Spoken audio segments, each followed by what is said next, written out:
Para saudara dan saudari yang Tuhan cintai, selamat pagi dan selamat bertemu lagi dalam renungan harian dari Paroki Santo Fransiskus Assisi Apeo, edisi hari Kamis, tanggal 18 April 2024, dalam masa Paskah yang ketiga.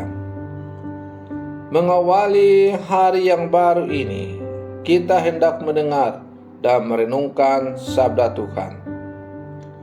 Marilah sebelum kita mendengar dan merenungkan sabda Tuhan, kita berdoa. Dalam nama Bapa dan Putra dan Roh Kudus. Amin. Allah Bapa Maha Mulia, belum pernah ada orang yang melihat Engkau. Namun pada kami telah Kau tunjukkan cinta kasih-Mu kepada manusia yang terungkap dalam diri Yesus Putra-Mu terkasih. Kami mohon, ajarilah kami melaksanakan sabdanya. Bersabdalah ya Tuhan, kami siap mendengarkan. Terpujilah Engkau Bapa, Putra dan Roh Kudus, kini dan sepanjang segala masa. Amin. Para saudara dan saudari yang Tuhan cintai, sabda Tuhan yang hendak kita dengar dan kita renungkan untuk mengawali hari yang baru ini diambil dari Injil Yohanes pasal 6 ayat 44 sampai 51. Tuhan bersamamu. Inilah Injil suci menurut Yohanes. Di rumah ibadah di Kapernaum, Yesus berkata kepada orang banyak, "Tidak seorang pun dapat datang kepadaku, jikalau ia tidak ditarik oleh Bapa yang mengutus aku, dan ia akan kubangkitkan pada hari zaman." Ada tertulis dalam kitab nabi-nabi, dan mereka semua akan diajar oleh Allah.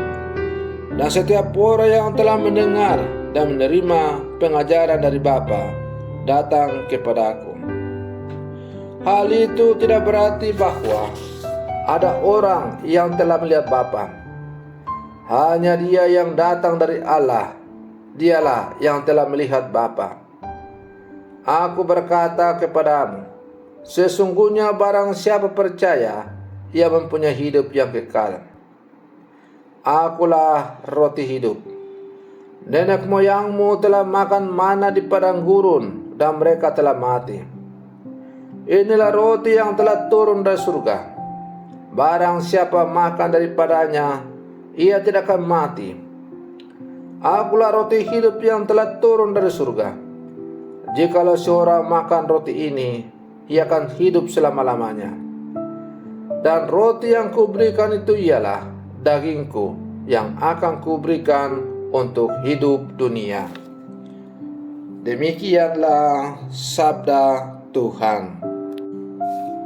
Para saudara dan saudari yang Tuhan cintai, kita hampir selalu merayakan atau mengenangkan sesuatu dengan perjamuan bersama keluarga dan handau taulan. Makan bersama adalah ungkapan syukur yang menyatukan kita sebagai saudara. Kita menyantap makanan dengan kesadaran bahwa apa yang kita makan itu menyehatkan dan menghidupkan. Maka ketika Yesus bersabda, "Akulah roti hidup," Ia sungguh-sungguh memberikan dirinya sebagai sumber kehidupan. Ia ingin dikenang dan ia sendiri mau hadir dalam perjamuan Ekaristi yang kelak dilakukan oleh para muridnya untuk mengenangkan Dia. Pemberian diri seperti ini mengungkapkan kasih yang begitu dalam. Suatu ketika Filistus membantu seorang sida-sida yang tidak segera mengerti tulisan dalam kitab suci. Ia mengisahkan seekor domba yang memberikan dirinya dibawa ke pembantaian. pemberian diri membawa kehidupan. Pemberian diri Yesus membawa kehidupan yang kekal bagi semua orang yang percaya. Para saudara dan saudari yang Tuhan cintai, di sekitar kita pun ada banyak orang yang rela berkorban untuk memberikan waktu, tenaga, serta kasih mereka demi kesembuhan dan keselamatan umat manusia. Apakah kita mengakui dan mengapresiasi semua yang mereka lakukan? Seringkali orang-orang seperti itu memperoleh upah yang kecil dan tak diperhatikan, diabaikan, dan bahkan direndahkan karena profesinya. Setiap orang beriman yang menyantap tubuh Kristus dalam Ekaristi memperoleh kehidupan baru. Kehidupan yang serupa seharusnya kita bagikan kepada orang lain yang kita jumpai dalam kehidupan yang konkret. Para saudara dan saudari yang Tuhan cintai, Ekaristi adalah pusat kehidupan dari orang-orang beriman, secara khusus orang Katolik. Maka lewat perayaan Ekaristi itu, Tuhan sungguh hadir memberikan tubuh dan darahnya sebagai makanan dan minuman yang menyelamatkan kita.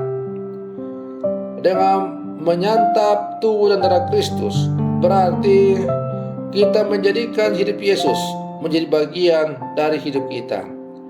Dan dengan demikian, kita menjadi serupa dengan Kristus.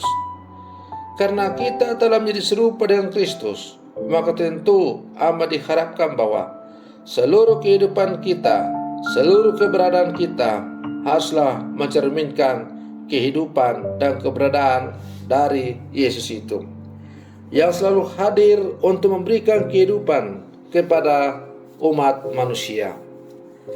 Para saudara dan saudari yang Tuhan cintai, semangat berbagi, semangat berkorban, semangat memberikan kehidupan sebagaimana yang dilakukan oleh Yesus lewat pengorbanannya yang kita hadirkan kembali dalam perayaan Ekaristi, hendaknya juga menjiwai seluruh kehidupan kita dengan saling berbagi kehidupan, rela berkorban demi kepentingan sesama, dan kita saling menghidupi dalam kehidupan bersama. Dengan demikian, kehidupan di dunia ini akan semakin dijiwai oleh semangat Kristus. Dan karena seluruh kehidupan di dunia ini telah dijiwai oleh semangat Kristus, maka damai sejati pasti akan terwujud. Para saudara dan saudari yang Tuhan cintai, karena itu, sebagai murid-murid Yesus yang hidup sampai sekarang, mari kita berlangkah maju bersama, bergandengan tangan. Baiklah, kita juga menjadi roti-roti hidup bagi sama kita dalam kehidupan kita, sebagaimana Yesus telah menjadi roti hidup untuk kehidupan kita di dunia ini. Semoga perlindungan saya untuk mengawali hari yang baru ini semakin menghantar kita untuk menjadi murid-murid Yesus yang sejati. Selamat pagi, Tuhan Yesus memberkati.